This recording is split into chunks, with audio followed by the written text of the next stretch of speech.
Нэг өрөө дотор хэдэн үнэтэй цоорлогдоод. Ямар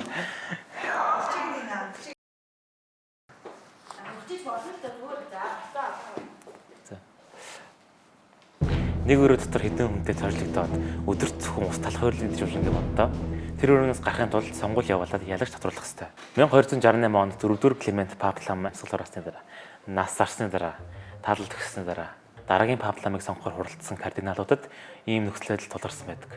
Тэр жилд эхэлсэн хурал католик шашны түүхэн дэх дараагийн Папаламыг сонгох хамгийн урт хугацаанд үргэлжилсэн хурал болсон юм. Орчин үед дараагийн Папаламыг сонгох хурал 2-3 хоногт үргэлжилдэг. Харин 1268 онд эхэлсэн Папаламыг сонгох хурал бүхэл бүтэн 33 сарын турш үргэлжилсэн байна.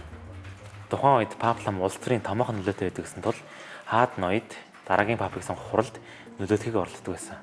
4-р Климент Италийн Витербо хотод амьсгал хураасны дараа Сицилийн хаан 1-р Чарльз папыг сонгох хурлын үр дүнд нөлөөлөх гэж оролцсон байна.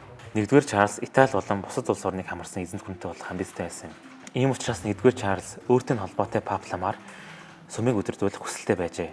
4-р Климентийг оршуулснаас 2 хоногийн дараа буюу 1268 оны 12 дугаар сарын 1-нд дараагийн папыг сонгох хуралд оролцох хэрэгтэй 20 кардинал байжээ.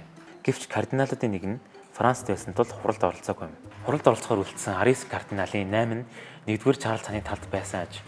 Ийхүү кардиналууд 2 бүлэг болж хуваагдсан учраас дараагийн папаламыг сонгох хуралдаанд асуудал үүссэн байна.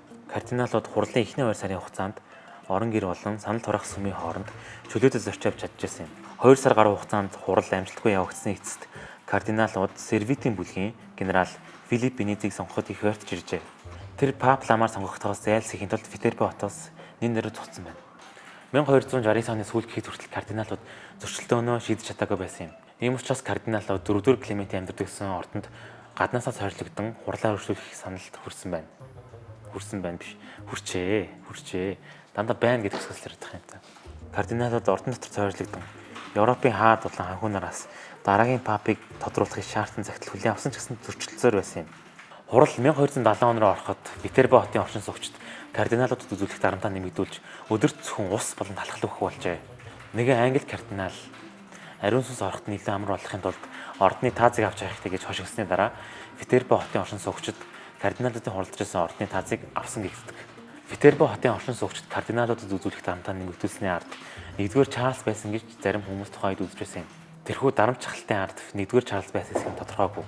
Гэхдээ 1-р Чарльз Францын хаан 3-р Филипптэй хамт 1971 оны 3-р сард Витербо хотод айлчлахад кардиналуудад ирж буй дарамт чахалт эрс нэмэгдсэн байдаг. Эцэст нь 1271 оны 9-р сард кардиналууд 6 хүнээс бүрдэх комисс үүсгэх санал төрсөн юм. Төвшөлтсөн.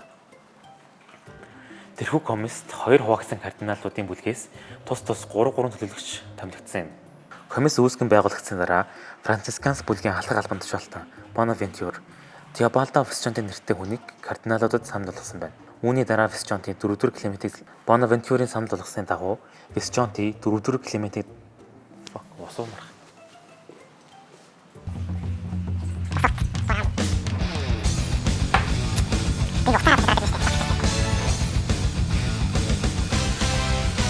Алж гинаг хэллэгээ. Босч мосоод болох уу? Үгүй юу. За. Оныг уншихгүй л.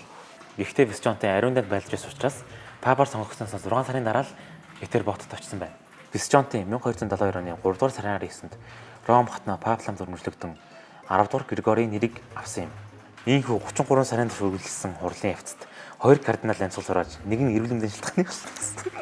Ийхүү 33 сарын турш үргэлжилсэн хурлын явцад 2 кардинал амьсгал хурааж нэг нь эрүүл мэндийн шалтгааны улмаас ажлаа хүлээл өгчээ. Папаламыг сонгох хурал 3 жил сонирч учраас 10 дугаар Григори 1276 онд тогтоод гарган Папаламыг насарснаас хойш 10 хоногийн дотор хурлыг эхлүүлэх ёстой гэж тушаасан юм. 10 дугаар Григори тушаалтаа кардиналуудыг гаднаас нь түлхүүрээр тойрлох ёстой гэж бичсэн гэжээ. За. Түлхүүрээр гэх үгийг латинаар cum clave гэдэг. Энэхүү латин үг түүхийн явцдаа өөрчлөгдсөөр одоо цагт Папаламыг сонгох хурлыг conclave гэж нэрдэг болжээ.